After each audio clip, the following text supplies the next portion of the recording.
வந்து மெஜுரா மில்ஸ் அதை பத்தின கதை. இது மதுரையில இருக்கவங்க எல்லாருக்குமே இதனுடைய சிறப்பை பத்தி தெரியும். ஆனா இதனுடைய வரலாற்றை பத்தி கொஞ்சம் தெரிஞ்சுக்கணும் அப்படின்னு. ஆண்ட்ரூ ஹார்வி மற்றும் பிராங்க் ஹார்வி இந்த மாதிரி 2 பேர் ஸ்காட்லாண்ட்ல இருந்த பெரிய வியாபாரிகள். இவங்க வந்து அம்பாசமுத்திரத்துல இவங்க என்ன பண்றாங்க, பருத்தி தொழிற்சாலைகளை இந்தியால உருவாக்குறது இவங்க வேலையா பண்றாங்க. அம்பாசமுத்திரத்துல வந்து ஸ்டீம் மில் அப்படிங்கிற ஒரு பருத்தி தொழிற்சாலையை உருவாக்கிடுறாங்க. அது வந்து தாமிரபரணி ஆத்து தண்ணியை வச்சு மின்சாரம் தயாரிச்சு அதுல மெஷின் ஓடுற மாதிரி வெற்றி. அடுத்து தூத்துக்குடியில நிலக்கரியை வச்சு மின்சாரம் தயாரிக்கிற மாதிரி அதுல மிஷின் ஓடுற மாதிரி கோரல் மில், அதுவும் வெற்றி. இப்போ மதுரைக்கு தண்ணி வந்துருச்சா, அதனால இங்க ஒரு ஆலையை தொடங்கலாம் அப்படின்னு சொல்லி 1892ல மெஜுரா மில்ஸ் அப்படிங்கிற ஒரு ஆலையை மதுரையில தொடங்குறாங்க. தொழில் புரட்சி இப்படித்தான் மதுரையில தொடங்குச்சான். இந்த ஆலை வந்து பிற்காலத்துல தென்னிந்தியாவுடைய மிகப்பெரிய பஞ்சாலையாக இது கருதப்பட்டது அப்படின்னு சொல்லியிருக்காங்க. எப்படி இந்த மில்ஸோட கதை என்ன, மெஜுரா மில்ஸோட கதை என்ன? பஞ்ச காலத்துல இருந்து மக்கள் மீண்டிருக்காங்க, வேலை வாய்ப்பு தேவை அவங்களுக்கு வேலை வாய்ப்பு கொடுத்துச்சு இந்த மெஜுரா மில்ஸ். கிராமங்கள்ல இருந்தெல்லாம் வந்து இங்க வேலைக்கு சேர்ந்தாங்களாம். ஆனா வேலை கிடைக்கிறது வந்து அவ்வளவு சாதாரண காரியம்லாம் இல்லை. மேலதிகாரிகளை பாக்குறது அவ்வளவு எளிதான விஷயமும் கிடையாது. ஜாதியும் பணமும் தான் பேசுச்சு. ஆண் பெண் அப்புறம் 10ல இருந்து 12 வயசு பிள்ளைகள் கூட இங்க வேலை செஞ்சாங்க. இவங்களுக்கு வந்து இப்ப இருக்கிற தொழிலாளர் உரிமைகளை பத்திலாம் அவங்களுக்கு தெரியாது. அதிகாரம் வச்சுதான் சட்டம். வாரத்துக்கு விடுமுறை எல்லாம் கிடையாது. உணவுக்கு கூட போதிய இடைவேளையெல்லாம் கொடுக்க மாட்டாங்க. வேலை நேரம் வந்து காலையில 6 மணில இருந்து மாலை 6 மணி வரைக்கும். அப்பெல்லாம் என்ன இத சொல்லுவாங்கன்னா, ரேகை பார்த்து ஒட்டுதல் அப்படின்னு சொல்லுவாங்கன்னா, என்னன்னா உள்ளங்கை ரேகை தெளிவா தெரியிற நேரத்துல வேலைக்கு போகணும். அதான் விடிஞ்ச உடனே அந்த ரேகையை பார்க்க முடியாத அளவுக்கு இருட்டின பிறகு வேலை முடியும். அப்படிதான். இவ்வளவு கடுமையாகத்தான் இருந்துச்சு. குடும்பத்துக்காக ஏதாவது ஒரு விடுப்பு எடுக்கணும் அப்படின்னு எடுத்தா கூட திரும்பி வந்தா வேலையில சேர்த்துக்க மாட்டாங்களாம். அதுக்கப்புறம் அந்த மேஸ்திரிக்கு லஞ்சம்லாம் கொடுத்துதான் உள்ள போகணுமா. சின்னமா ஒரு தவறு செஞ்சா கூட வெள்ளைக்கார அதிகாரிகள், அதாவது சின்ன தவறுனா என்னன்னு பாருங்க, வெள்ளைக்கார அதிகாரிகள் வரும்போது குறுக்க போயிட்டா கூட பிரம்படி கொடுப்பாங்களாம். இந்த அடி வாங்கி அலற சத்தம் வந்து பல டிபார்ட்மெண்ட் தள்ளி கூட அப்படி கேட்குமா. அவ்வளவு அது இது இவ்வளவுனா பெண் தொழிலாளர்களுக்கு இன்னும் நிலைமை மோசம். அவங்களுக்கு ஏற்கனவே சம்பளம் குறைவு. இந்த ரொம்ப கீழ்த்தரமான வேலைகளை மட்டும்தான் அவங்களுக்கு தருவாங்களாம். இந்த பாத்ரூம் கழுவுறது அந்த மாதிரி வேலைகள் மட்டும்தான் தருவாங்க. இது போக பாலியல் சீண்டல்களும் நிறைய இருந்திருக்கு அவங்களுக்கு. இது எல்லாத்தையும் சகிச்சுக்கிட்டு தான் அவங்க வந்து வேலைக்கு போயிருக்காங்க. இந்த மாதிரியே இந்த 3 ஆலைகள்லையும் 27,000 தொழிலாளர்கள் வேலை செஞ்சிருக்காங்க. இந்த வாழ்க்கைய பத்தி, இது எவ்வளவு கொடுமையான வாழ்க்கையா இருந்துச்சு அப்படிங்கிறத பத்தி பஞ்சாபிஸ் பரிமள சிந்து அப்படிங்கிற நூல் வந்து ரொம்ப விரிவாக சொல்லுது. அதே மாதிரி கவலையா இருந்தா என்ன, பாட்டு தானே பாடுவோம். நிறைய நாட்டுப்புற பாடல்கள் எப்படி இவங்க இந்த ஊர் வாழ்க்கையை எப்படி மிஸ் பண்றாங்க, ஒரு விவசாயி வந்து தொழிலாளியாக மாறும்போது அவருடைய மனநிலை எப்படி ஆகுது, ஒரு ஆலை, இவ்வளோ பெரிய ஆலையை பார்த்த வியப்பு, அந்த ஆலையினுடைய கட்டிடம், உள்ள இருந்த இயந்திரங்கள் எல்லாத்தையும் இந்த நாட்டுப்புற பாடல்கள் விரிவாக சொல்லுது. முக்கியமா அவங்களுடைய வலியவும் அது சொல்லுது. இயந்திரங்களிலிருந்து வியர்வை வரும்படியாக தொழிலாளர்கள் வறுத்தெடுக்கப்படுகிறார்கள். இயந்திரங்கள்ல இருந்து எப்படி வியர்வை வரும், எங்கள் மீது நடத்தப்படும் சித்திரவதைகளுக்கு அந்த இயந்திரங்களே சாட்சி அப்படின்னு எல்லாம் அந்த கஷ்டங்களை வந்து அந்த நாட்டுப்புற பாடல் சொல்லுது. ஆனா அந்த காலத்திலேயே அந்த மெஜுரா மில்ஸோட கட்டமைப்பு எப்படி, தொழிலாளர்கள் தங்குறதுக்காக திருப்பரங்குன்றத்துக்கு பக்கத்துல ஹார்விப்பட்டி அப்படிங்கிற ஒரு பேர்ல ஒரு குடியிருப்பு உருவாக்கப்பட்டுச்சு. இன்னைக்கும் ஹார்விப்பட்டி இருக்கு. டவுன் பஸ் 5C அங்க போகும். இவங்களுக்குன்னு ஒரு தனி ரயில் சேவை இருக்குமா, 3 ஷிஃப்ட்டுக்குமே. நேரா ஹார்விப்பட்டியில ஏறினா இந்த மெஜுரா மில்ஸ்ல வந்து அந்த ட்ரெயின் நிக்குமா.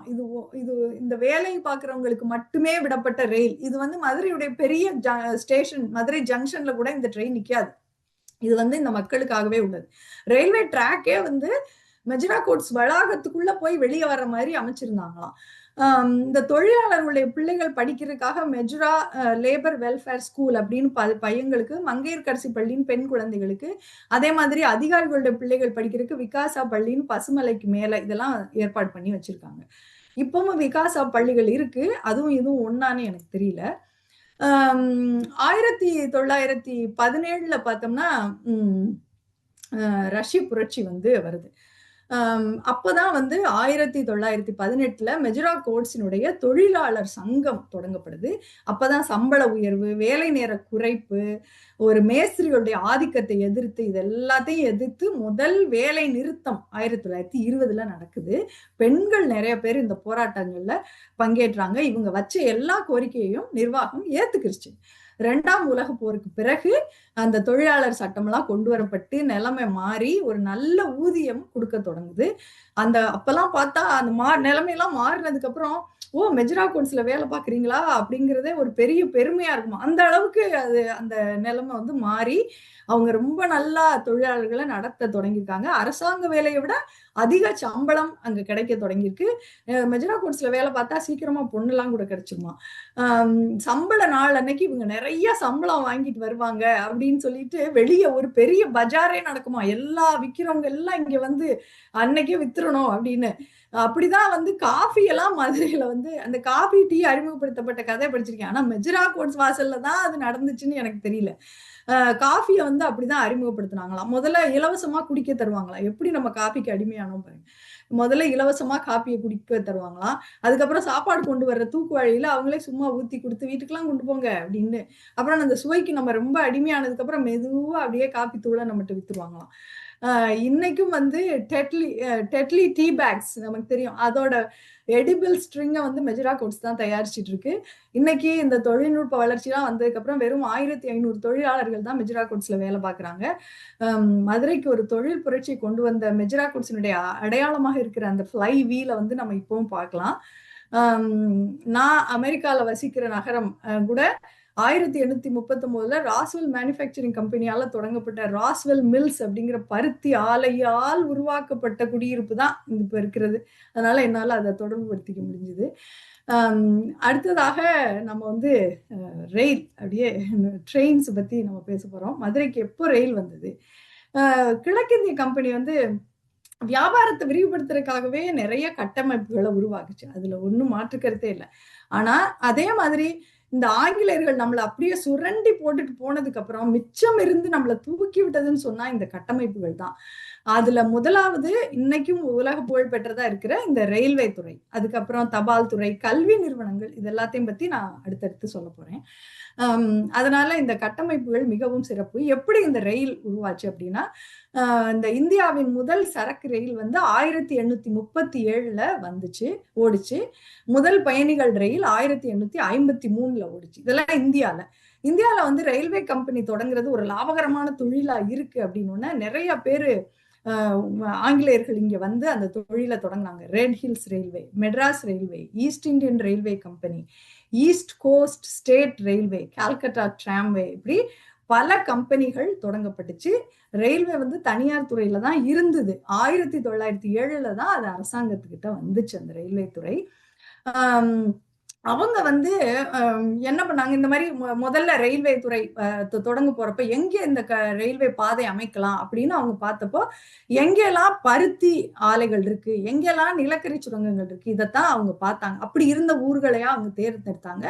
அப்படித்தான் மதுரை வந்து ரயில்வே பாதை அமைக்கிறதுக்கு, ரயில் கொண்டு வர்றதுக்கு மதுரை தேர்ந்தெடுக்கப்பட்டது. 1857 மதுரைக்கு முதல்ல ரயில் வந்துச்சு.